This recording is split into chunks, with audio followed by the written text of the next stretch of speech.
नमस्कार। Solid facts with Hemant दत्ती में आपका स्वागत है। आज जब सुबह हम लोग दफ्तर के लिए निकल रहे थे तो एक बहुत ही दुखद घटना का समाचार मिला कि महाराष्ट्र के उप मुख्यमंत्री अजित दादा पवार की एक विमान हादसे में मृत्यु हो गई। बाकी सारी बहुत सारी डिटेल्स आप अब तक देख चुके होंगे। लेकिन एक सब दुर्भाग्य की बात यह है कि जब भी ऐसे हादसे हो रहे हैं पिछले 10 सालों में, चाहे किसी का कार एक्सीडेंट हो, में किसी की मृत्यु हो या कोई प्लेन क्रैश हो, एयर इंडिया का इतना बड़ा जहाज क्रैश हो गया अहमदाबाद में जिसमें विजय रूपाणी की डेथ हुई, वो एक पता नहीं क्यों उसमें साजिश का लोग एंगल ढूंढने लग जाते हैं। और हंसी मजाक की बात अलग है, भाजपा के ऊपर कोई आरोप लगा दे, लेकिन एक जब सीरियस राजनेता, बड़ी बड़ी कद्दावर राजनेता, एक प्रदेश के मुख्यमंत्री ममता बनर्जी ये कहें कि मैंने सुना था कि भाजपा को अजित पवार की जरूरत नहीं है और इसलिए इसलिए इसकी जांच होनी चाहिए इस हादसे की और सुप्रीम कोर्ट मॉनिटर्ड एक इसका प्रूव होना चाहिए, तो सर थोड़ी दिक्कत है। एक मिनट जरा मैं सुनवा दूं दर्शकों को कि ममता बनर्जी ने कहा क्या कहा, क्योंकि वो आरोप बड़े गंभीर और बड़े आरोप है, अगर ये मुख्यमंत्री कह रही है तो सुना दीजिएगा। Pause. Deputy Chief Minister, he died today morning in a plane crash. I'm really shocked to see the news. There is no safety and security of the people of this country. Even the political leaders, I do not know what is the fate of the opposition political parties, but he was very much with the ruling party. But before few days ago, I came to know that from social network that somebody from other party, they gave a statement that Ajit Pawar is willing to leave the BJP. And now what happened today, I need proper investigation under the supervision of Supreme Court. Only we have the trust on Supreme Court, no other agency. All the agencies are being totally purchased. And really it's a great loss for the country. Maybe he's from the opposition, now he's from the opposition, but tomorrow he's supposed to join the original force of their party. My condolences to the ये sir जो आरोप है कि वो तो party छोड़ना, जो है भाजपा छोड़ना चाहते थे अजित पवार और इसलिए इसकी जांच होनी चाहिए, इस पर जरा बताएं कि ये राजनीति क्या है और क्या ममता बनर्जी की बात में कोई एक लेश मात्र भी सच्चाई हो सकती है। गणेश भाई नमस्कार, आपको सारे दर्शक साथियों को भी। देखिए, एक दुखद घटना है और निश्चित तौर पे मतलब इसका एक बड़ा लॉस है महाराष्ट्र के लिए। और जब भी किसी नेता की मौत होती है इस तरह की स्थिति में तो थोड़ा सा एक ओवरऑल सारे कॉन्स्पिरेसी थ्योरीज और वो सारी चीजें उड़ने लगती है। अभी 15 जनवरी की मैंने एक खबर भेजी है, आपको दिखाइएगा दर्शकों को, किस तरीके से अजीत पवार ने कहा था कि महाराष्ट्र के अंदर सिंचाई घोटाले में बीजेपी ने सिंचाई में बड़ा घोटाला किया है और मेरे पास सारे सबूत हैं। तो ये सारी कॉन्स्पिरेसी थ्योरी एक वहां से शुरू होती है, जिसमें वो लगातार, आपको ध्यान होगा जब ये महाराष्ट्र के नगर स्थानीय निकायों के चुनाव के परिणाम आए हैं उसके बाद उनके थोड़े से सुर थोड़े से बगावती हो गए थे और कहीं ना कहीं जो एनसीपी है, शरद पवार और अजीत पवार, उन दोनों को दोबारा एकजुट करने की बात चल रही थी। मतलब बहुत सारे लोग ये भी कहते हैं, महाराष्ट्र के जानने वाले, कि Ajit Pawar had outlived his utility for BJP for a particular thing. तो कुल मिलाकर के ये सारे एंगल्स हैं जिसके अंदर तमाम तरह की चीजें हो रही है। कुछ लोगों का ये भी कहना है आज महाराष्ट्र में कि भाई जो हाल के जो विधानसभा चुनाव हुए थे उसके अंदर बीजेपी ने कथित तौर पे जो वोट चोरी की थी उन सारी बातों का भी खुलासा अजीत पवार किसी स्टेज पे कर सकते थे। तो इस तरह की चीजें तमाम हवा में हैं। और आपको पता है ममता बनर्जी ने जो बात कही है, ममता बनर्जी बेसिकली आज की तारीख में सरकार से अगर कोई सीधे सीधे लड़ाई ले रहा है केंद्र सरकार से तो दो ही व्यक्ति हैं, तो राहुल गांधी ही या ममता बनर्जी है, जो हर मुद्दे पर उनको बिल्कुल आमने सामने। तो बेसिकली एक दुखद घटना है, लेकिन देखिए इसमें तो कोई शक नहीं है कि गणेश भाई इसकी जांच तो होनी चाहिए प्रॉपर टाइप। तो इसके अंदर अगर वो कह रही है कि भाई इसकी सुप्रीम कोर्ट मॉनिटर जांच होनी चाहिए तो हो जाए, इसमें कोई लंबी चौड़ी बुराई तो है नहीं। जांच एजेंसियां बेसिकली डीजीसी अपनी जांच करता है। डीजीसीए की जांच में क्या निकला आपको पता है, एयर इंडिया वाले जहाज का भी अब तक अमेरिका के अंदर तमाम तरह की चीजें चल रही है कि भाई उसके इलेक्ट्रिकल फायर उसमें फॉल्ट था, उसमें सारी चीजें। लेकिन हमारे यहाँ डीजीसीए कुछ नहीं बता रहा। इवन सुप्रीम कोर्ट के अंदर भी केस पेंडिंग है, तब भी डीजीसीए ने और एयरपोर्ट एक्सीडेंट ब्यूरो ने कुछ नहीं बताया अब तक। आपको पता है इस बात को। तो ओवरऑल जो परिस्थितियां प्लस जो भारत में प्राइवेट एविएशन है उसकी जो स्थितियां है, किस तरीके से जहाजों को लाइसेंस मिलते हैं, कि किस तरीके से पुराने जहाजों को सर्विस में डाला जाता है, उनकी सर्विस वगैरह का इशू है, मेंटेनेंस का इशू है। तो अपने आप में जो ये चार्टर्ड सर्विसेज हमारे हैं वो भी सदा से सवालों के घेरे में रही। जो ये जहाज क्रैश हुआ है ये भी काफी पुराना था, 1.5 दशक से ज्यादा पुराना जहाज था। इसका भी ये था कि इसका पहले एक्सीडेंट हो चुका था, कुछ समय के लिए सर्विस से बाहर रहा, वो सारी चीजें भी है। तो ऐसे में अगर ममता बनर्जी कह रही है, और महाराष्ट्र में देखिए कुछ भी कहिए, उनके ऊपर जो भी आरोप रहे हो ना रहे हो, लेकिन अजीत पवार एक मास फॉलोइंग के लीडर तो थे, इसमें तो कोई शक नहीं। तो वैसे उसमें अगर व्यक्ति की मौत होती है इस तरह की, तो आगे के लिए भी एक सबक मिले। और बेसिकली ये मेंटेनेंस वगैरह के इश्यूज और सर्विसिंग के इश्यूज एयरक्राफ्ट के हैं, उन सब पे अगर सुप्रीम कोर्ट मॉनिटर्ड इंक्वायरी एक बार हो जाए, तो दूध का दूध और पानी का पानी हो जाएगा बेसिकली। और ये अकेली ममता बनर्जी ने मांग नहीं की है ज्ञानेश भाई, ये इन्होंने मांग की है, लालू प्रसाद यादव ने मांग की है, उसके बाद जो कांग्रेस पार्टी के जो विपक्ष के उपनेता है राज्य लोकसभा के अंदर, अपने असम से गोगोई, उन्होंने मांग की है, वो जो प्रकाश अंबेडकर है उन्होंने मांग की, कई लोगों ने इस तरह की मांग की है कि इसकी जांच होनी चाहिए। सुप्रीम कोर्ट मॉनिटर्ड जांच होती है तो अच्छी बात है, दूध का दूध पानी का पानी हो जाएगा। लेकिन ओवरऑल जो जो देश के अंदर जो इसका चार्टेड सर्विसेज की जो स्थिति है, उसको आपको देखने की जरूरत पड़ेगी कि किस तरीके से ये चीजें लगातार बार बार, बेसिकली क्या है कि भारत में जो चार्टेड सर्विसेज है ना गणेश भाई, ये हमेशा से ये एक बहुत बड़ा विवाद का विषय रही है। इनकी चाहे मेंटेनेंस हो, इनकी सर्विसेज हो, ओवरऑल जो है इनका जो इवन सर्टिफिकेशन जो है, सब कुछ एक तरीके से फिक्स माना जाता है। इसमें सुधार की बहुत जबरदस्त जरूरत है, वरना इस तरह की दुर्घटनाएं फिर होती रहेंगी। हम तो हर सब घटना से एक सबक लिया जाना चाहिए, और ये बेसिकली एक अलार्म कॉल होनी चाहिए पूरी सरकार के लिए भी। और अगर विपक्ष ये चाहता है कि भाई इसकी सुप्रीम कोर्ट मॉनिटरिंग इंक्वायरी हो जाए तो हो जाए, इसमें कोई छुपाने लायक कोई बात है नहीं। इसमें जो ममता बनर्जी ने जो बात की ना, उसमें इंपॉर्टेंस कहां से आती है? जो वो खबर है जिसमें उन्होंने कहा कि इनके जो अपने क्या नाम है इनके भाजपा के जो घोटाले हैं सारे, अजीत पवार ने लगाया बीजेपी पर सिंचाई प्रोजेक्ट में घोटाले का आरोप, बीजेपी बौखलाई, बोले सारे सबूत मेरे पास। तो वो सारी कॉन्स्पिरेसी थ्योरीज तमाम अलग अलग जगह से, चाहे वो एनसीपी की यूनिफिकेशन की बात हो, चाहे इससे हो, तो कॉन्स्पिरेसी थ्योरीज का अपना एक वो है। लेकिन मुझे लगता है कि जिस तरीके का आशंकाओं को निर्मूल साबित करने के लिए बेहतर होगा कि इसकी एक सुप्रीम कोर्ट मॉनिटर्ड जांच हो जाए, तो उसमें कोई बुराई नहीं, ऐसा आप कह सकते जी। सर आज हम लोग चूंकि आज ही मृत्यु हुई अजीत पवार की, तो हम लोग आज उनके इस राजनीतिक उस पर बात नहीं करेंगे। लेकिन जब भी कोई सर आपने देखा होगा कि जब भी कोई होमिसाइड की जांच होती है, तो उसमें सबसे पहले देखा जाता है कि किसी की मौत से फायदा किसका होने वाला है। हैं। तो ऐसा लोग कह रहे हैं, मैं ऐसा नहीं मानता हूँ, लेकिन ऐसा लोग कह रहे हैं कि बीजेपी जो है वो आराम से अजीत पवार की जो जो फैक्शन एनसीपी का था उसको हजम कर जाएगी, और वो सारा कुछ जो है वो अपने पास ले जाएगी। मैं सिर्फ इतनी बात है कि आज इसको छोड़ रहा हूँ। लेकिन सर बीच में मेरे एक बात मेरे दिमाग में आई, ये जो डीजीसीए नाम की संस्था है, ये भी सर बहुत ही बड़ा घोटाला है। क्योंकि ये कुछ सारी कुछ भी हो जाए, जाने चली जाए, इंडिगो का इतना बड़ा क्राइसिस हो गया, कोई जांच रिपोर्ट बाहर भी नहीं आती है, कोई हालात भी नहीं सुधरते हैं। एयर इंडिया का क्रैश हुआ अहमदाबाद का, इतनी बड़ी घटना दुनिया की एविएशन सेक्टर की, उसका कुछ कुछ नहीं हुआ, कोई सब लिपापोती करके वो छोड़ दिया गया। उसी तरीके से इंडिगो का इतना बड़ा क्राइसिस हुआ, एक आदमी ने पूरे सरकार को घुटने पिला दिया, उसको 22 करोड़ का जुर्माना लगा के छोड़ दिया। उसी तरीके से अब ये चार्टर्ड वाली, वो कहा जा रहा है कि जो चार्टर्ड एयरक्राफ्ट था वो शायद पहले ऑलरेडी एक छोटा मोटा कोई एक्सीडेंट हो चुका था, उसमें 3 लोग इंजर्ड थे, और उसको फिर से जो है फिट घोषित कर दिया, उसको उड़ने की परमिशन दे दी। ये सिर्फ डीजीसीए, आपको नहीं लगता कि सबसे ज्यादा ओवरहॉलिंग की जरूरत है सिर्फ डीजीसीए में, क्योंकि लोगों को जाने जा रहे हैं। ये गणेश भाई, ये मांग आज से नहीं है, ये बहुत पुरानी मांग है जो, और लगातार जो डीजीसी की फंक्शनिंग रही है, किस तरीके से केयरलेसनेस है, ओवरसाइट का लैक है पूरे तरीके से, मेंटेनेंस के इश्यूज में जो है, सर्टिफिकेशन के इश्यूज में, डीजीसी हमेशा से ही फायरिंग लाइन में रहा है। और बिल्कुल आपने सही कहा, जो अभी हाल के दिनों में जो ये आपने इंडिगो का क्राइसिस देखा, ये तो वर्ल्ड हिस्ट्री के अंदर जाएगा। ये मतलब इंडिया की बात नहीं है, जिस तरीके से मतलब एक आपराधिक लापरवाही उन्होंने की। लेकिन डीजीसीए को भी एक बहुत आज से नहीं, बहुत लंबे समय से, कई दशकों से लगातार ये बात होती है कि जब डीजीसीए बना था तब वो सरकारी मिशन उनके हिसाब से था, कि एयर इंडिया थी, इंडियन एयरलाइंस थी, और तमाम चीजें थी। उसके बाद जब ये प्राइवेट सेक्टर आया, तो इसमें तमाम तरह के प्रलोभन और वो सब चीजें जो आती हैं, वो सारी बुराइयां, तो इसमें जो ओवरसाइट के लिए जो एक मैकेनिज्म चाहिए, उसकी बहुत सख्त जरूरत है। और ओवरऑल जो रेगुलेटरी प्रोसीडिंग सब तमाम चीजें हैं, उन सबको भी देखना पड़ेगा आपको, कि उसको किस तरीके से ओवरहॉलिंग नहीं, इसका एक पूरे का पूरा सिस्टमेटिक चेंज की जरूरत है, अगर आपको देश के अंदर एविएशन सेफ्टी और स्टैंडर्ड्स मेंटेन करने। नॉट ओनली सेफ्टी, स्टैंडर्ड्स का भी एक बहुत बड़ा इशू है देश के अंदर, जो लगातार गिरते जा रहे हैं over a period of time.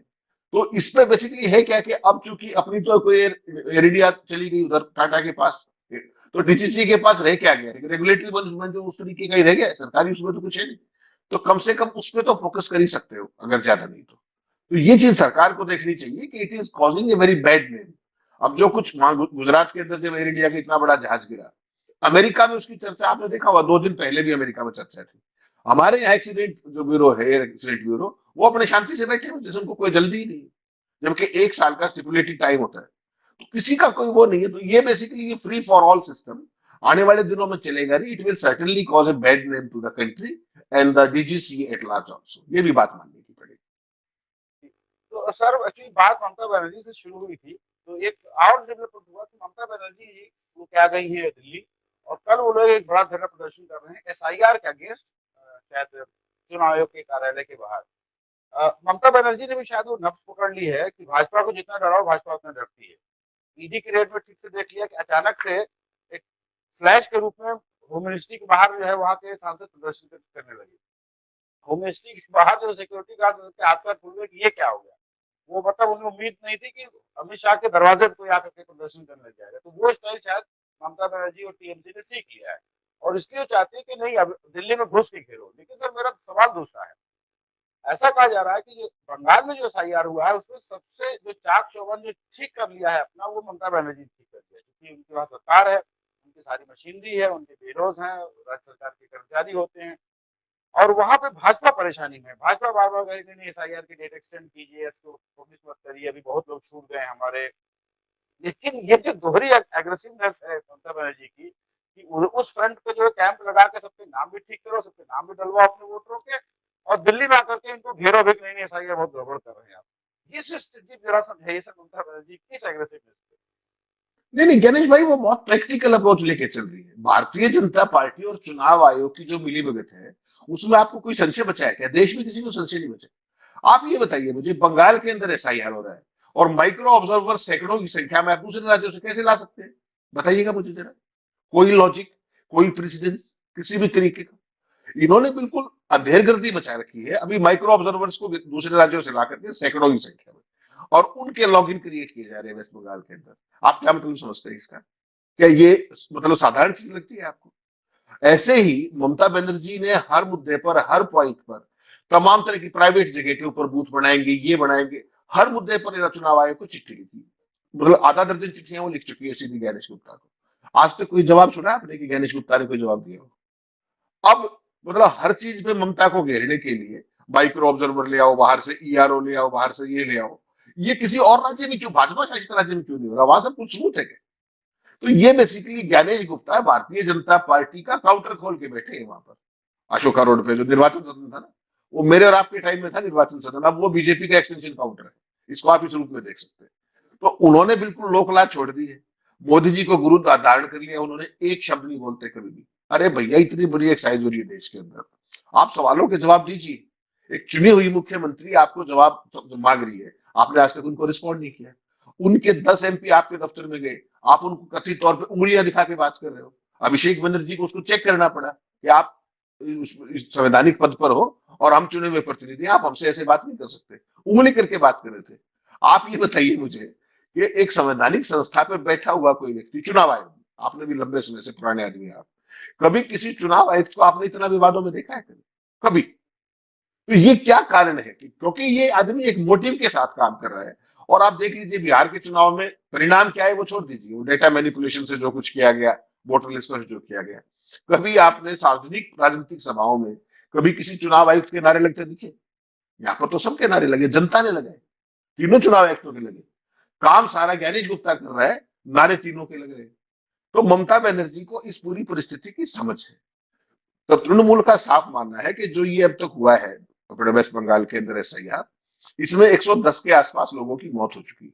ठीक, इसमें चाहे अपने क्या नाम है, ये अपने जो बीआरओ बीएलए है, ये है बीएलओ, सॉरी बीएलओ है या दूसरे लोग भी हैं, उनकी कम से कम 110 की मौत हो चुकी है। तो कल वो उन सब को लेकर के ममता बनर्जी आज शाम तक पहुंच जाएगी और वो दिल्ली में कुछ दिन कैंप करने वाली है। वो खबर भी दिखा दीजिएगा टेलीग्राफ की, जिस तरीके से she is expected to come today. तो उसमें क्या है कि वो चुनाव आयोग के खिलाफ एक पूरे का पूरा मुहिम को दिल्ली से, कलकत्ता से दिल्ली लाने की, शिफ्ट करने के मूड में है। खास तौर पर जब आप, parliament is in session from today, आज आपको पता है बजट सेशन शुरू हो गया है, और पूरा फोकस यहाँ पर एसआईआर के खेल पिलाने का है। और कांग्रेस पार्टी की जो स्ट्रेटेजी मीटिंग थी आज सुबह फ्लोर लीडर्स की, उसमें भी ये तय हो गया है कि जी राम जी और SIR इसको बड़े पैमाने पर इस हाउस के फर्स्ट जो सेशन है, फर्स्ट पार्ट, उसके अंदर जबरदस्त तरीके से उठाएंगे। वैसे ही ममता बनर्जी चुनाव आयोग के घेराव से लेकर के वो सारी चीजें, तो लाइमलाइट में बेसिकली चीजों को ला करके जो बेकायदगियां हो रही है लोकतंत्र के नाम पर, उनको एक्सपोज करना तो काम नहीं है। और उनको एक सबसे अच्छा सहयोगी मिल गया कल, जहां तक सांसदों की संख्या के मामले में और ओवरऑल्स के मामले में है, अखिलेश यादव। अखिलेश यादव, आपको ध्यान होगा कल कलकत्ता गए थे, उनकी लंबी मीटिंग हुई ममता बनर्जी से, और उन्होंने कहा कि ममता बनर्जी वास्तव में लड़ाई कर रही है केंद्र के साथ, उनको सही चुनौती दे रही है। तो एक अच्छा उनको एक अलाइ भी मिल गया।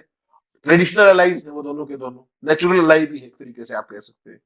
तो उस सारा जो कलकत्ता के अंदर विरोध चल रहा था, उसको जब आप दिल्ली शिफ्ट करते हो तो नेचुरली सरकार पर भी दबाव आता है और चुनाव आयोग पर भी दबाव आता है। कितने ही शर्मनिरपेक्ष बने रहे वो एक अलग पक्ष है, लेकिन दबाव तो आता है ना एक नैरेटिव में। तो आपका पोमेरियन मीडिया दिखाएंगे, टॉमी मीडिया दिखाएगा, आप और मैं तो दिखाएंगे। और आजकल लोग क्या देखते हैं सारी दुनिया को पता है। तो बेसिकली कहीं ना कहीं ममता बनर्जी उस पूरे गेम को दिल्ली में मोदी के दरवाजे पर टिकाना चाहती है। पिछली बार क्या था, आपने बिल्कुल सही जिक्र किया कि तृणमूल के सांसद सुबह सुबह अमित शाह के दफ्तर पहुंच गए थे और पूरी सरकार अकी बकी रहेगी कि यार ये क्या हो गया। हालांकि उनको जिस बेहूदगी से घसीटा गया चुने हुए सांसदों को, और महिलाओं को भी नहीं बख्शा गया किस तरीके से उठा उठा के, वो एक बहुत ही लोकतंत्र के लिए अच्छा संकेत बिल्कुल नहीं है। लेकिन ये सरकार पौने 12 साल से करती नहीं है। अब ममता बनर्जी का खुद आना और इस पूरे मुहिम को लीड करना अपने आप में कहीं ना कहीं इशारा कर रहा है कि विपक्ष को आप जैसे चाहो वैसे नहीं हाँक सकते हर एक राज्य के अंदर। और एक बात का हमेशा ध्यान रखिए गणेश भाई, ये जो अमित शाह और ज्ञानेश गुप्ता है ना, ये डबल इंजन सरकारों के पायलट है, ये सिंगल इंजन सरकारों के पायलट नहीं है। बिहार में नीतीश ने तो खेल कर लिया, महाराष्ट्र में अपने पुरानी सरकार थी अपनी, हरियाणा में उनकी सरकार थी, मध्य प्रदेश में सरकार थी, वहां खेल कर लिया SIR का। ममता बनर्जी ने तो इनका इलाज कर रखा है वहां पे। जिस तरीके से उन्होंने पूरा बूथ वाइज वो कर रखा है, उनका पूरा कार्डर एक्टिव है, पूरा सिस्टम एक्टिव है, BLOs पे कंप्लीट कमांड एंड कंट्रोल है, एडमिनिस्ट्रेशन पे, ERO पे, ROs के ऊपर वो कंप्लीट। और इसीलिए भाजपा केवल एक राज्य है देश के अंदर, आप देखिए, जिसमें भाजपा के हाथ पैर फूले हुए कि यार करें तो करें क्या। वो क्यों? क्योंकि ममता बनर्जी इनके खेल को पकड़ गई कि यह क्या क्या करते हैं, और इनको वही पकड़ लिया जो इनका खेल था। तो अब वो बौखलाए फिर रहे हैं। आपने पहली बार देखा होगा कि बीजेपी का कोई स्टेट प्रेसिडेंट इलेक्शन कमीशन के खिलाफ बोल रहा हो। वो क्यों बोल रहा है? उसको अपनी दिख रही है कि आने वाले चुनाव में क्या होने वाला है उनके साथ। वो खेल करने जो गए थे, उससे ममता अलर्ट हो गई, और उसने जो और भी जो चीजें करनी होती है सत्ता में रहकर के, उसने वो सारी चीजें इनलाइन कर दी। तो अब ये भागे फिर रहे कि करें तो करें क्या। और आप देखिए सुप्रीम कोर्ट के अंदर भी जिस तरीके से आर्गुमेंट हुआ, तो सुप्रीम कोर्ट ने भी आखिरकार, चलो कुछ किया नहीं किया एक अलग पक्ष है, एक लाइन तो पूछ ही ली ना कि साहब आप नागरिकता तय किस कब से करने लगे। ध्यान होगा आपको फ्राइडे को डिस्कशन में ये बात आई, और फिर बगले झांकने लगे उनका वकील। तो ये जो चीज है कि सारा विपक्ष यही तो कह रहा है कि भैया वोट का अधिकार था तो नागरिकता जांच करने चल पड़े, ये कौन सा अधिकार तुम्हें किसने दिया। तो अब सुप्रीम कोर्ट में भी कहीं ना कहीं बैकफुट पे लोग हैं। और एक बात का ध्यान रखिएगा, ममता बनर्जी जिस तरीके से माइन्यूट लेवल पे, ग्रास रूट के लेवल पे जो उनकी वो है सारी की सारी तैयारी, वो इनको भागने की जगह नहीं छोड़ेगी। इसलिए घबराए हुए, इसलिए बाहर से माइक्रो ऑब्जर्वर लेके आओ। आप ये बताइए पूरे देश में कहीं और माइक्रो ऑब्जर्वर गए आज तक? वहां से वहां क्यों घुस जा रहे हैं? ये SIR का क्या ढोंग जो है, ये समय पे तमीज से नहीं हो सकता था क्या? ऐसी अफरा तफरी में क्यों करवाया जा रहा है? तो there is something much more that meets the eye. और ममता ने उस खेल को पकड़ लिया और वो इन्हीं के दरबार में लेके आ रही है कि आप जवाब दे दो। अगर मान लीजिए ज्ञानेश गुप्ता ममता बनर्जी का आमना सामना हो जाए, तो आप उस सीन की महज कल्पना कर सकते हो जिस तरीके से वो आर्टिकुलेट करती है, because she is a grass root leader, she understands the whole thing. तो ज्ञानेश गुप्ता को तो भागने की भी जगह नहीं मिलेगी। इसीलिए ये सारी चीजें कलकत्ता से उठा करके दिल्ली शिफ्ट की जाए। सर आपने जैसे जिक्र किया कि कल जब अखिलेश यादव गए थे कलकत्ता और वहां पर कहा कि ममता बनर्जी ही लड़ रही है, तो मेरी एक कांग्रेस के वरिष्ठ नेता से बात होने लगी, वो थोड़ा इस बात से तो बहुत अच्छा नहीं लगा था। वो कहे थे बताइए हमारे सहयोगी हैं और कह रहे हैं कि सिर्फ ममता लड़ रही हैं, लड़ तो राहुल जी रहे हैं। मेरी नजर में मैंने उनसे कहा कि भाई राहुल गांधी और ममता बनर्जी की लड़ाई दोनों दो तरीके की। तो राहुल गांधी राष्ट्रीय राजनीति में है, राष्ट्रीय स्तर पर हैं, और वो वैचारिक एक लड़ाई लड़ रहे हैं और अहिंसक लड़ाई लड़ रहे हैं, और वो एक लॉन्ग टर्म लड़ाई है जो उनको भाजपा और RSS के खिलाफ लड़ रहे हैं। ममता बनर्जी जो लड़ाई लड़ रही है वो तात्कालिक और एक हथियारबंद लड़ाई लड़ रही है। लोग खुश इसलिए होते हैं क्योंकि भाजपा को कहते हैं कि भाजपा को किसी ने भाजपा की भाषा में ही जवाब दिया, उड़िया उन्हीं के अस्त्रों से उनको जवाब दिया। और आपको याद हो तो एक जमाने में ये बात अरविंद केजरीवाल के लिए कही जाती थी, बात पता चला कि नहीं साहब वो तो प्लांटेड थे पहले से भाजपा आरएसएस की। उसी तरीके से मैंने कहा कि अगर ये एक आदर्श स्थिति है बंगाल में, कि बंगाल में अभी कांग्रेस नहीं है, ये फैक्ट बात है। अगर वहां पे अखिलेश यादव जा करके वजन रख रहे हैं ममता बनर्जी के ऊपर, और कम से कम भाजपा एक चुनाव तो हारे ना 2000 लोकसभा चुनाव 2024 के बाद, नहीं तो सारे चुनाव जैसे भी आप कहिए कि एसआईआर या हेराफेरी या वोटर लिस्ट मैनिपुलेशन जीत रही है, लेकिन जीत रही है ना। तो अगर एक चुनाव नहीं हारेगी तो इसलिए तो वो आपको ग्राफ तो गिरता हुआ दिखेगा ही नहीं। तो जरूरी है कि भाजपा कोई चुनाव हारे और ये कहने को मौका मिले कि नहीं भाजपा वीक हो रही है, उनकी एंटी इनकम्बेंसी है या मोदी की एंटी इनकम्बेंसी, आपके पास कुछ कहने को तो हो ना। नहीं तो आप सिर्फ इसमें लड़ते रहे नहीं साहब मैं भी लड़ रहा हूँ, अरे आप तो लड़ ही रहे हैं, लेकिन ममता बनर्जी जो लड़ रही है उनके पीछे वजन रखिए, उनको जिताइए। ये मुझे लगता है इंडिया गठबंधन की जिम्मेदारी है, सब लोग जाकर वहां ममता को जिताएं। नहीं ज्ञानेश भाई, कांग्रेस पार्टी में भी आतंकवादियों की कमी थोड़ी है कोई किस तरीके की, आप क्या समझ रहे हैं? वो एक से एक दुर्दांत प्रतिभाएं पड़ी हुई है वहां, भाजपा से कम नहीं है, ज्यादा है। इसीलिए वो वहां से उठ करके यहाँ पहुंचे इस कहते हैं। बेसिकली जब अखिलेश यादव के घर गए हैं कलकत्ता, तो वो कलकत्ता की बात करें कि ममता बनर्जी यहाँ लड़ रही है, क्योंकि कलकत्ता के अंदर ना लेफ्ट बचा ना कांग्रेस बची, this is a matter of fact. उसको कांग्रेस ही क्यों ले रहे कि राहुल गांधी को ओवरराइड करें? नो, वो बात जब अखिलेश यादव जो ममता बनर्जी से मिलकर बाइट दे रहे हैं, बात कर रहे हैं मीडिया से, तो he is talking specifically about West Bengal and Calcutta, not Delhi. इस बात को समझना चाहिए, हर बात में रिएक्शन करना कोई जरूरी नहीं होता।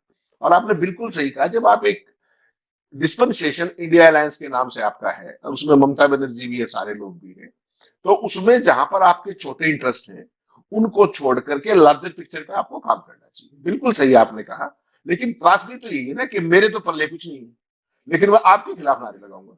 ये कांग्रेस पार्टी कोई आज की समस्या नहीं है। और अलायंस भी करेंगे तो गलत जगह जाके करेंगे, वो जो लेफ्ट मरा पड़ा है ना उनके साथ जाके अलायंस कर लेंगे। ये आज से नहीं है, ये मतलब इनकी शुरू से ही, मतलब ऐसे ऐसे आतंकवादी की कोई दिक्कत नहीं है, वहां पे बहुत लोग, 1-2 हजार मिलेंगे। तो जो अखिलेश ने जो बात कही है, वो एक रीजनल लीडर है, ममता बनर्जी भी एक रीजनल लीडर है, दोनों के बीच में एक स्वाभाविक एक खास तरह की वो चीज फ्रीक्वेंसी होती है। वो जब जाके उनको शाबाशी दे रहे, तो कांग्रेस को तो खुश होना चाहिए, at least there is somebody who is fighting against BJP, not the other way around. उसने ये कहा है कि राहुल गांधी नहीं लड़ रहे, कहा है क्या? देश के स्तर की जब बात आएगी तो राहुल गांधी, बंगाल के स्तर की बात आएगी तो बता दीजिए कांग्रेस कहाँ है वहां पे? एसआईआर के खिलाफ कांग्रेस कौन सा प्रदर्शन कर रही है, दिखा दो जरा। अकेली ममता ही तो लड़ रही है, तो मैं आप भी कह रहे हैं। तो देश के स्तर पर राहुल गांधी लड़ रहे हैं, संसद के स्तर पर लड़ रहे हैं, संसद के बाहर लड़ रहे हैं, समझ में आती है बात। But where is Congress in West Bengal, where is left in West Bengal? There is nobody. तो उसमें उन्होंने कुछ गलत नहीं कहा, इसको जबरदस्ती उठा करके ओढ़ने वाली बात है। अगर आपको एक अलायंस के तौर पे आगे बढ़ना है, तो उसमें सबसे बड़ी बात क्या है कि पहला एक सूत्रीय एजेंडा होना चाहिए कि बीजेपी को धूल चटाई जाए इफेक्टिवली। और आप एक बात आपको माननी पड़ेगी, बिहार के बाद तमाम राज्यों के अंदर एसआईआर हो रही है, 10 राज्यों के अंदर हो रही है, बिहार के अंदर ही, सॉरी, बंगाल के अंदर ही सारी की सारी बेकायदगी क्यों पकड़ी जा रही है?